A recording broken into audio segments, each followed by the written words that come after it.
So what I wanted to do is demonstrate a test of how I've been running basic fantasy combat inside FoundryVTT. One of the downsides of running basic fantasy in Foundry as a combination is that no one's created an actual rule set for basic fantasy RPG yet. There are, however, workarounds. The first workaround is just to use paper and pencil character sheets or PDF or whatever you're using at this point and roll the virtual dice and just manually do all the changes. And that's absolutely fine. You could do that for creatures, you could do that for PCs, and really that's kind of where I was leaning. However, I did find the Sandbox world or Sandbox environment that someone has put out for FoundryVTT that allows you to build basically any role-playing game that you want. You just have to use the rules that they create. For me, it was fun to do because I like trying to figure stuff like that out, and I spent about 2 months learning it, the basics of it, which most of which I've forgotten at this point. And it was enjoyable for me, and that's what I've been running with my people in my campaign right now for the few sessions that we have done. So what I want to do is demonstrate, try to recreate an encounter we did the other week. So without further ado, let me go to my setup for Foundry. All right, so I set up a combat sample that I was going to be using with some of my players just to get them more familiar with the way combat works in basic fantasy, and also introduce the very concept of tabletop role-playing combat to one of the players who was playing this character. Let me get over here, Nikare Hammerblood. His first experience playing any form of tabletop role-playing game, so we really wanted to kind of introduce him before we got into the game. So this is just a setup that I did. It is a kind of a bandit camp.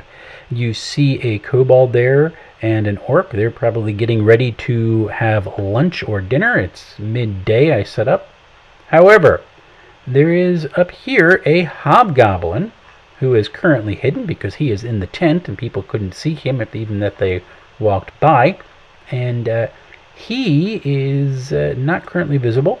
And when we get into combat, he is going to be hidden in the combat tracker. And as I said, I'm using the Sandbox environment or the Sandbox system that I have partially set up to automate, for basic fantasy RPG. It was kind of a fun project of mine. So I have these folks. You have come into the path by the river. You have heard rumors that there are bandits nearby and you're going walking. So they're being a little cautious. Nikare comes down and walks down one square. He can see the kobold. This is the tree trunk, which is why that's completely blocked. And the tree branches are, they're 8 feet from the ground, so you can see through it at this point. So at this point, I have to roll surprise. Kobold is looking this way, Nikare is looking that way. I'm saying he's paying attention. And the way that surprise works in basic fantasy RPG is you roll a 1d6.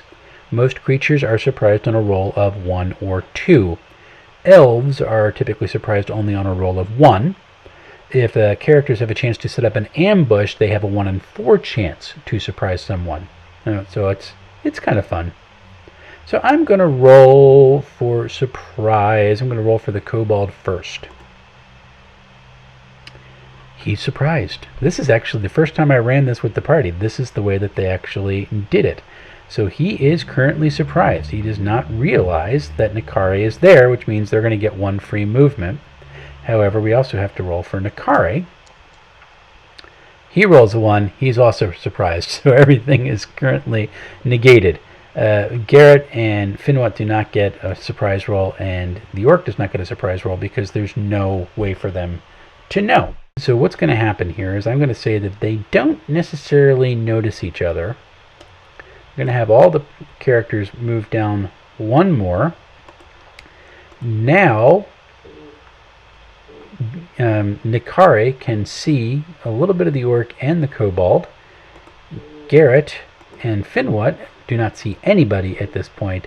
So I'm going to have to roll for the surprise for the creatures. Again, rolled a 1, rolling really low. So the creatures are surprised. They do not know that that dwarf Nikari is there, and this time he rolls much better, so he rolls a 3. So here's what's going to happen. He gets 1 move. However, they're really far away. And the first time we ran this, we did not have Nikari having a ranged weapon. He just had his melee weapon. Nikari also can only move 20 feet per turn, so that's not good. He could sprint and go 40 feet per turn. Let's see how far away he is from folks. He is almost 100 feet away from people. The reason why his movement is so slow is because he's wearing metal armor, and that cuts your movement significantly, even when you have a light burden. So Nikari, being a reasonable dwarf, is going to walk back here and get out of sight and whisper. Remember, this is his free action because nobody knows that he's there. And he goes, I saw an orc and I saw a kobold over by that fire over there. I'm not sure what they're doing out in the daytime, especially the kobold, but oh well, we're not dealing with stuff like that. This is a demo. And so these guys are like, and they're both thieves. So they're going to try to move around. And we're going to say they're not in combat, but they can move their full movement. So they can move 30 feet to there. Is Finn what can. And also Garrett can move 30 feet to here and stay out of sight. But they're going to have to roll a move silently check because these are thieves, and that's a thieves skill. So go over here to the thieves skills and roll a 25 or lower for both of them. That is a percentile dice. It's a roll under mechanic. So let's see what they roll. Yeah, well, Finwet definitely does not move silently. And let's roll for Garrett. Garrett also, he rolls a 17, so he is actually very, very quiet. Really good success for his point. However, these guys are now notified. So we're not in combat yet. We're still outside of combat, but I'm going to let him move. Normally what I would do if I was playing is I would pause the game at this point while the monsters were reacting, because this is all happening kind of at the same time. So I'm going to let them move half their movement. They can move 30 feet. Maybe 2/3 their movement. They can move 20 feet. And they heard a noise coming from up there. So that orc now is going to move this way, which these guys don't see. Remember, if they're on their icon, that's all they see. Pretty cool. And the kobold, he is going to go back here, and he's going to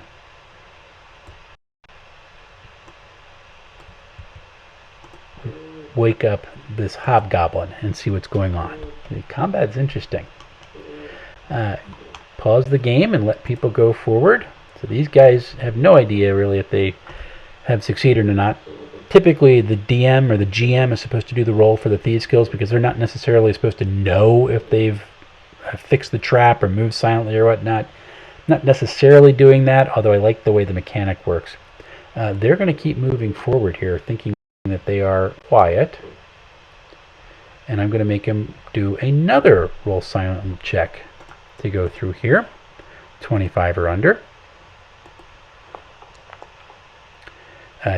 He rolls a 5, so this time he rolls or is very silent.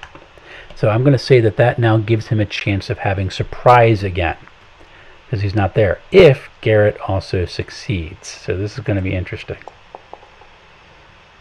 And he rolls a 3. Wow, I am rolling very low. So they both move silently, and they come around the corner, very creeping, and they didn't know it, but that orc is sitting there. So I'm now going to say that they do have a chance to surprise. I'm going to give them a +1 for this because you've got to reward the move silent checks for that. So this orc is going to be surprised in a roll of 1 to 3. Rolls a 1 and is very surprised. However, I need these guys to roll, and I'll roll 1 time for both of them. And because Finwad is only surprised on a roll of 1, if I roll a 2 or higher, he gets a free move. If I roll a 1 or a 2, both of them are going to be surprised. So let's go ahead and roll that. Roll a 5, so they are not surprised.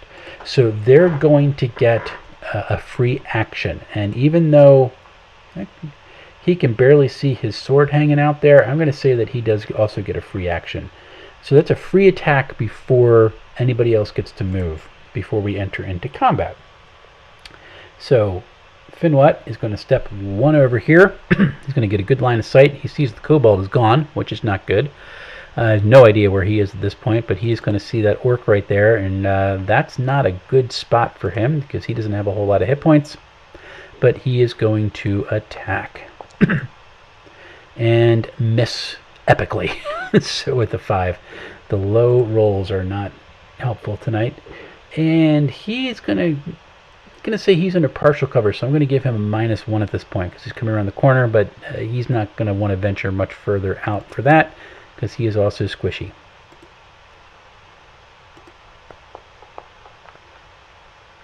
And he also rolls very poorly because he's got an AC of 14. Oops! So that's not really good. And this is when we enter into combat. Everybody goes into the combat tracker. I'm going to pull this out here and put it over in the corner. And you see everybody right now has a 1 because no one has rolled initiative yet. One of the downsides of the sandbox environment is I don't know how to get people to roll a dice other than a d20 for initiative, which is kind of a bummer. So what I did is I put it on their front page of their sheet.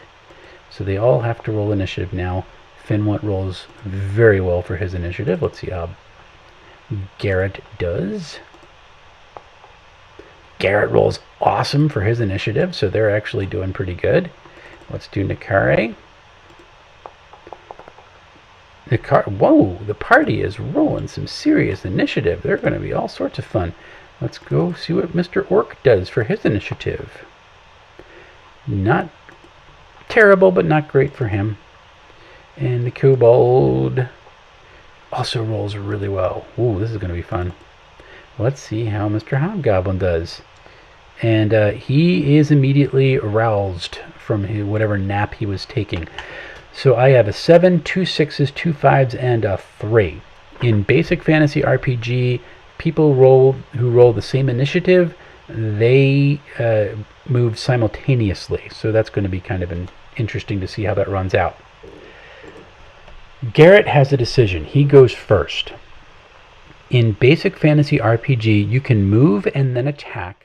You also can do a combat withdrawal, and then if you can attack, you can do that. But he cannot stand here and fire an arrow and then flee. He's got 5 hit points. He's already missed once.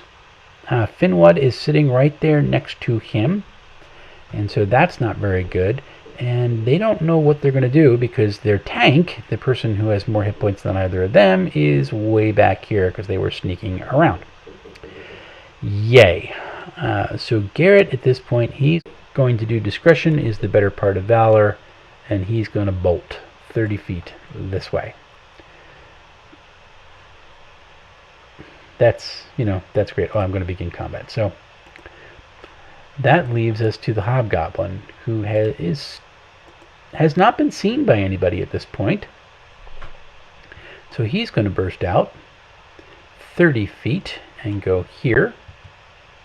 The reason why it said that there's a wall is because I did put a wall there, but I know that he can go to that square. So I'm just going to drag him there, and that'll be fine. He can't get in attack range of Finwat, but he can get close. And that makes him visible here. If he had gone out this side, he would have been able to, stay hidden for another round or so. But that's what he's doing, and that is his turn. The Kare sees Garrett run across the field, and so he's like, "Uh-oh," and he's going to decide that he's going to dash forward, which gives him 40 feet of movement. and move here. So things are not going too good because they haven't gotten any attacks that have hit yet, even though they achieved surprise, and people are moving out of the way. So Finwat, it is now his turn. He dashed, so he only gets to move. He doesn't get an attack. Finwat is going to decide that he's going to back off a little bit as well, but he wants to stay kind of close so that he can take shots. So he's gonna move to about here. He has 30-foot movement. Garrett was scared and he took off. Again, they didn't get an attack. Kobold. He hears everybody growl. Let's see if he can get to the other. He decides he's going to bolt through the tent and go here. And he's getting ready to attack too. So things are not looking so good. This is rather cramped environment. Finwat and Garrett are not melee fighters. We have one melee fighter here, two in front. Not a good look. And that leads us to the Orc's turn. Orc has a 30-foot movement. He's going to move to here and then to here, 20 feet. And he's going to take out his sword and he is going to attack. Let's see what happens. He rolls a 6, so Nikare has an AC of 16, so he takes out his sword, comes around, and maybe he trips over the tent peg, and it puts him off balance, so he just kind of whiffs over Nikare's head, which is really lucky for Nikare. That is the end of the combat round. So at this point in Basic Fantasy, everybody has to re-roll initiative. Let's start with Garrett, see how people do this time. Good roll for initiative on that. Let's see how Finwat does. Not too bad. Rolls a 4. Nikare. Let's see where he's going here. Nikare's in trouble. He rolls a 1. That's not good. Let's see what the Orc does. This could be rough. 3. So at least your party members will get ahead of him. 1 for the Hobgoblin. That is going to turn out in their favor. The Kobold. Ooh, he rolls really high. So now here is the second round. Could you re-roll initiative every round? Garrett and the Kobold go first simultaneously, followed by Finwat, the Orc, the Hobgoblin, and Nikare simultaneously. Let's see what happens. So we'll just say Garrett is going first here. He has to be able to get into a place where he can attack the Orc. He can't shoot from here because there's too many people in the way. So he's going to step down. And I'm going to say that he can... There's no partial cover at that point. He's kind of shooting behind the tree trunk. I almost want to have him stick there. Nah, he can go back. He's going to go right there. I'm going to have him shoot with a -1 for cover. But he's only 20 feet away, so he really is shooting. With a short bow, you would shoot with a +1 at that range. He's going to be basically shooting flat at this point. So let's see what he does with his bow this time. I do make my players track their inventory of arrows as they shoot, but I'm not doing it now because I'm just on my own. And rolls a 4. And he basically bounces it off the tree trunk here, and that does not end well. That's not really good. Kobold sees that arrow or hears that arrow go and realizes there's people over there. He's thinking, they're firing arrows and they're not moving ahead to attack. Maybe they're squishy. He has a 30-foot movement, which means he can run 60 feet. There's 30. There's 60. He's going to try to get behind people. Monsters are not dumb. They want to win. Get him looking forward. I think that's looking... No, he's backwards. There we go. There we go. Yay. That is his turn. This leads us to Finwat. Finwat sees Orc here, Hobgoblin here. He probably caught a glimpse of the Kobold running the other direction, and he does see him getting around behind him. He needs to make a decision. He did not do too well with his arrow. However, he is a thief magic user, which means he has spells to go. And I need to put that back because he's just using it. So he has that spell Magic Missile. Magic Missile does 1d6 point or +1 points of damage, and it auto hits, which right now, when you have an orc in the person's face, that actually sounds pretty good. So what he's going to do is he's going to decide, use his little focus, and he's going to fire his magic missile and do 1d6 points of damage. Let's see how that turns out for him.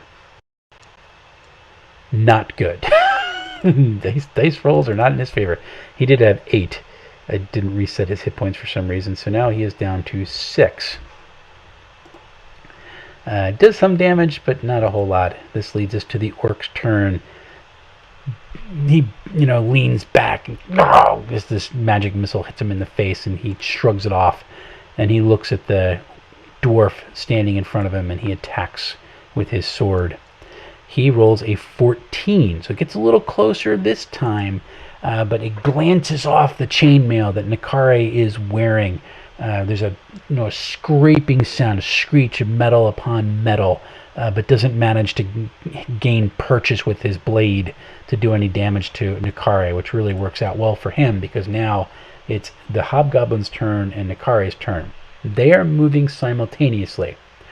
So what would happen is if the hobgoblin came in and did a one-shot kill on Nakare at this point, Nakare would still be able to get his action in because he's doing it at the same time. So he's going to move to here. Monk. He is going to shift his weight a little bit. And let's go this way, and he's going to take out his sword, and he is going to attack. And again, maybe he's at a win, maybe his friend the orc is a little off balance and gets in the way, but he goes to make his jab with the sword, and it goes wide. And Nakare is now surrounded by 2 people. He's going to make a decision who he wants to go for or do a fighting withdrawal, tell his partners to back off, but they're pretty close at this point. He needs to make sure that things are going okay. So he stands in there, and he's going to attack that orc with his battle axe. 20. 20 is an auto hit in Basic Fantasy RPG. It does not do extra damage, however. So unlike in 5e where you then roll, double all your dice rolls for damage, this does just an auto hit. So it's a little less awesome. More realistic. And good grief, also rolls a 1. Gosh. He does another 2 points of damage. So at least they're bringing the orc down. That's that round. So we are entering into round 3, and now everybody has to reroll initiative. See how this is set up? They're getting surrounded. They're in trouble. So let's roll for the characters. Finn What can go first. Go to stats. Where's the roll initiative? There it is. Okay, not too bad. 4, middle of the pack. Garrett is in trouble because he's getting flanked. So let's see what happens for him. Rolls a 4 as well. That's not too bad. Nakare, also flanked by 2 people. A little better than last time, but not by much. He's in trouble. Let's see what happens here. Oh, that's not good. Hobgoblin goes first. This and 4 for him. So it changes the dynamics to have to reroll initiative after every turn. There's no going, yeah, I know I'm going to get to attack before he gets to hit again, so I'm just going to stay right here. There is a risk in staying in battle in this. And we just saw it because the hobgoblin now gets the first attack. And he rolls a 15. What is Nakare's AC? It is 16. He goes down and he makes a swipe. Nakare ducks. It goes off some of the metal, metal of his chainmail, and he deflects it with his sword. Almost gains a hit, but doesn't quite get there. That was an intense moment. This kobold is now going to march up here, and he's looking the other direction. So he's going to get a +2 to hit with his dagger. So whatever I roll, I'm getting +2. 18 to hit. And Garrett's AC is 14, so he's definitely doing some damage here. And he only has a dagger, so it's 1d4, but Garrett's not that tough. 3 points of damage. Garrett has 5 hit points, so he's down to 2. Oh boy, things are getting interesting now.